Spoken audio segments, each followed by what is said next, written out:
बिस्मिल्लाहिर्रहमानिर्रहीम। अस्सलाम वालेकुम। वे टू कोरिया चैनल में खुश आमदीद। आज हमने कोरियन प्रोनाउंसिएशन रूल 4, जिसे हम टेंसिफिकेशन रूल भी बोलते हैं। टेंसिफिकेशन इज जस्ट होता क्या है, इसमें हम आवाज़ को ज़रा तनाव वाले सेंस में ले आते हैं। ठीक है, तो ये रूल कहता क्या है, कहता है कि जब भी पाचम में तनाव की आवाज़ वाले, मतलब कि ऐसे कॉन्सोनेंट्स आ रहे हैं नीचे जो क, त, त मतलब प, ऐसे जो साउंड्स देते हैं, अगर ये पाचम में आ रहे हैं और इनके आगे गियक आ जाए, दीगत आ जाए, बियप आ जाए, जियत आ जाए या शियत आ जाए, तो इनकी जो दूसरी आवाज़ें हमने ग, द, ब, ज ऐसी आवाज़ें जो हमने पढ़ी थी वो नहीं निकालनी, इनकी टेंसिफाइड जो साउंड है वो निकालनी है। टेंसिफाइड मतलब इनकी भी क की साउंड, इसकी त की साउंड, इसकी प की साउंड, ऐसे करके हमने आवाज़ों में तब्दीली लानी है इस कोरियन रूल के मुताबिक। इस प्रोनाउंसिएशन रूल में हम जो अपनी फर्स्ट एग्जांपल है वो देखते हैं।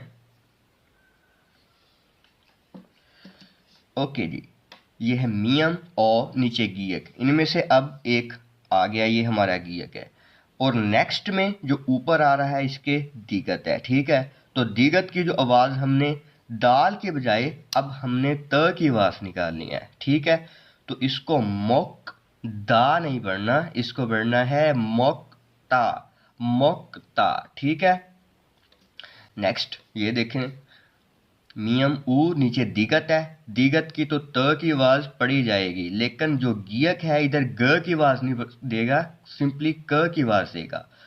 इसको पढ़ेंगे मुत को, और मुत गो नहीं पढ़ेंगे, गाफ की आवाज़ के साथ नहीं ये पढ़ा जाएगा। ठीक है, नेक्स्ट है जी कि संगशियत है, जो ते की आवाज़ तो नीचे देता ही है, और साथ में जो दीगत इधर दाल की आवाज़ देने वाला है इसको भी ते की आवाज़ में तब्दील कर देगा।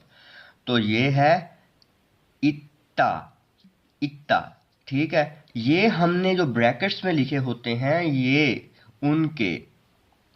उनके प्रोनाउंसिएशन हैं, और ये लिखते जो हैं कि लिखना हमने वर्ड को ऐसे ही है। ठीक है, तो इसको इत दा नहीं पढ़ेंगे, इसको सिंपली पढ़ेंगे इत्ता। ओके, नेक्स्ट इसमें होगा क्या, ये डबल पाचिंग वाला सिस्टम है, तो होगा क्या कि जो शियत और दीगत आपस में टकराएंगे और त की आवाज़ देंगे, और नीचे बीएप तो वैसे ही प्रेजेंट रहेगा। ठीक है, तो इसको पढ़ेंगे ओप्ता, इसको, ठीक है, ध्यान से, ओप्ता। नेक्स्ट है अब संशियत, अगर शियत के साथ आ जाएं, ये थोड़ा सा चेंज है, इतना ज़्यादा नहीं, मतलब कि अगर जो शियत जो है वो सीन की आवाज़ें भी देने लग जाता है।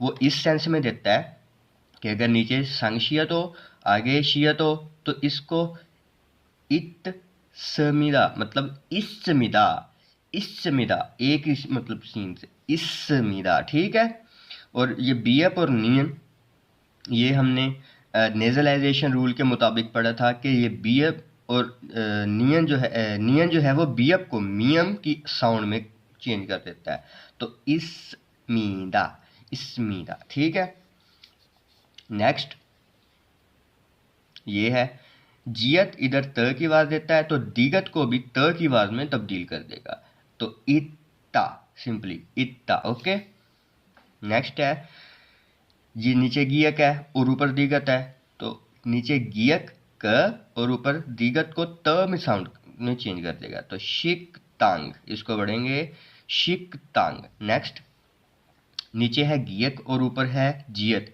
जियत की जो हम जीम की आवाज़ निकालते होते हैं, ज की साउंड निकालते होते हैं, वो नहीं निकालनी, अब च की साउंड निकालनी है। ठीक है, जो जियत है उसकी च की साउंड, तो इसको मैकचू, मैकचू, मैकजू नहीं पढ़ेंगे।